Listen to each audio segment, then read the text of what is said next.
It is a strange and almost amusing fact that there should be at the same time, on the part of the general public, such a general acceptance of the existence of personal magnetism, on the one hand, and such an ignorance of the nature of this wonderful force, on the other hand.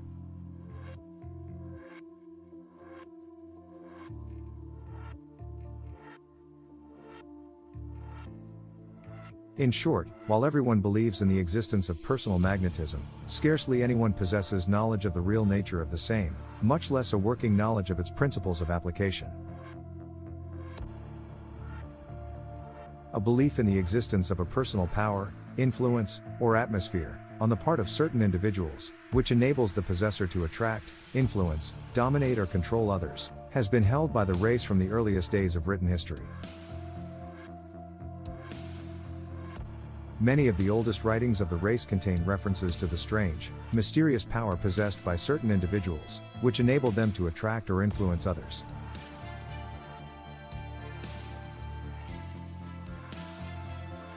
And, following the course of written human history along the ages, we may perceive a constant reference to this strange power of the individual, so generally acknowledged and at the same time, so little understood.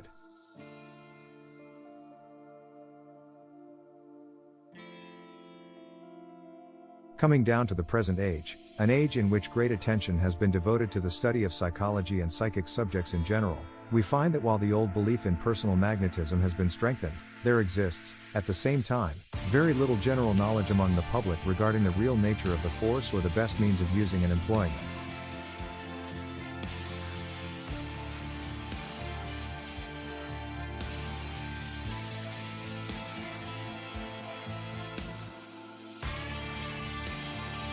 But this lack of knowledge just alluded to is confined to the general public. In all ages there have been a few advanced individuals who have thoroughly understood and employed the force of personal influence.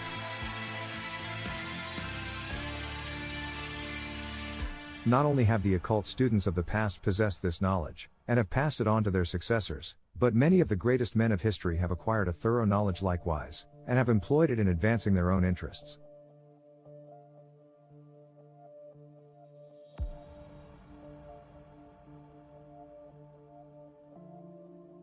In some cases, individuals of this last mentioned class have received direct instruction from occult teachers, but in many cases they have stumbled across the existence of the power within themselves, and then advanced in their knowledge of the subject by careful investigation and study, accompanied by constant experimentation.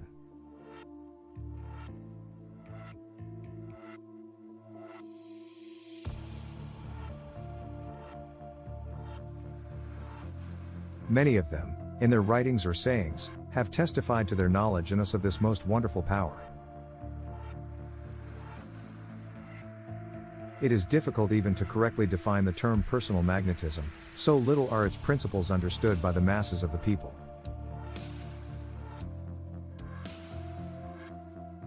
The dictionaries give us but little help in the matter, so vague are their so-called definitions. Perhaps the best definition is the following: the strong, peculiar, but little understood power, force, or influence, exerted by certain individuals, in varying degrees, by the means of which other persons are attracted to, controlled by, dominated, or influenced by the individual possessing the power, a form of mental influence exerted by certain individuals over those with whom they come in contact.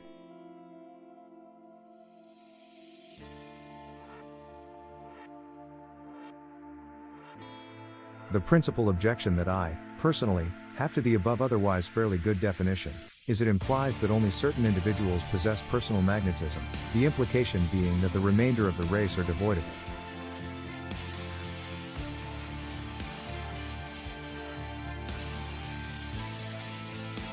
This, in my opinion, is a sad mistake. The truth is, each and every individual is in possession of a certain degree of personal magnetism, that each person may increase the degree and strengthen the power by knowledge and practice. Even the most unmagnetic person possesses personal magnetism, perhaps even to a considerable degree, but is generally so ignorant of the nature of the force of the means of its employment, that he or she actually repels other persons instead of attracting them.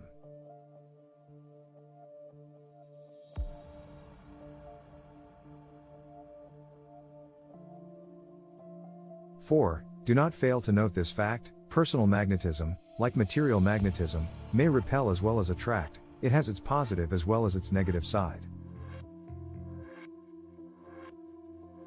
Many very repellent persons are really manifesting a high degree of personal magnetism in a negative form, and are driving away persons from them in the same manner that others attract persons to them. It is all a matter of the use of the power.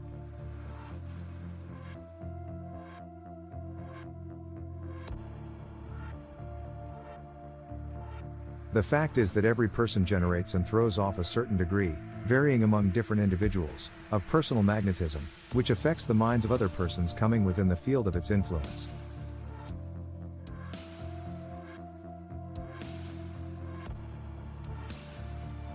Not only does each person emanate and project a certain amount or degree of personal magnetism, additionally, each person is also constantly surrounded by a field of personal magnetic influence, a personal atmosphere, so to speak.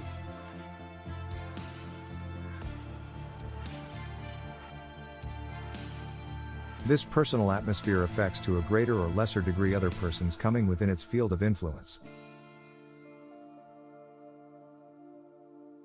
This personal atmosphere varies greatly in degree of strength, extent and general character, among different individuals.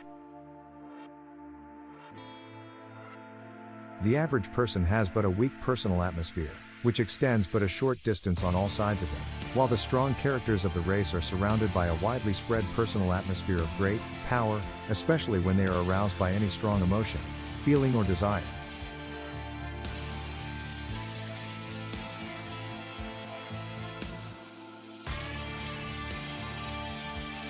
The personal atmosphere of those strong individuals, who are generally recognized as leaders of the race, usually extends great distances from the person, and is fairly saturated with strong dynamic magnetism, which impresses itself strongly upon those coming within their field of influence.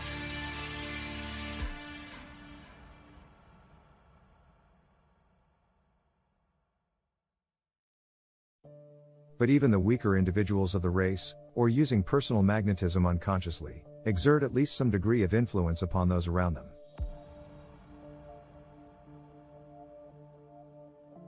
It requires but a moment's thought to recognize that some persons emanate an atmosphere of good cheer, brightness, and happiness, which affects in a desirable way all persons with whom they come in contact.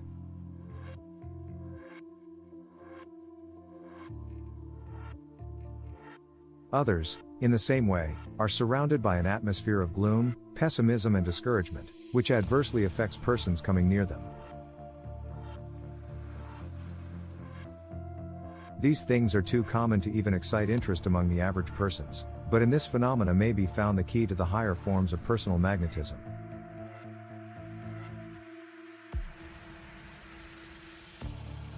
We are so accustomed to regarding personal magnetism as meaning only the positive, attractive phase, that it comes as a shock to some of us to be told that the repelling personal atmosphere is equally magnetic, that is, magnetic in the wrong direction.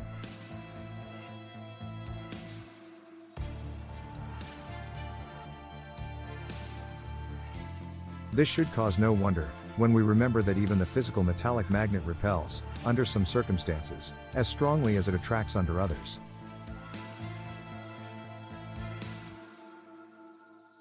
There are, it is true, certain individuals who seem neither to attract nor repel, but this does not affect the general rule. These neutral individuals are usually of weak magnetism, and weak character, that is to say they have no strong motives, aims or desires, or strong cast of character or personality.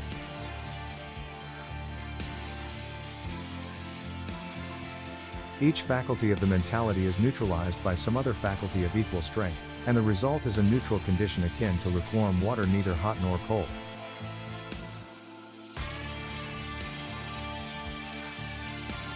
It follows, naturally, that such persons exert but a neutral,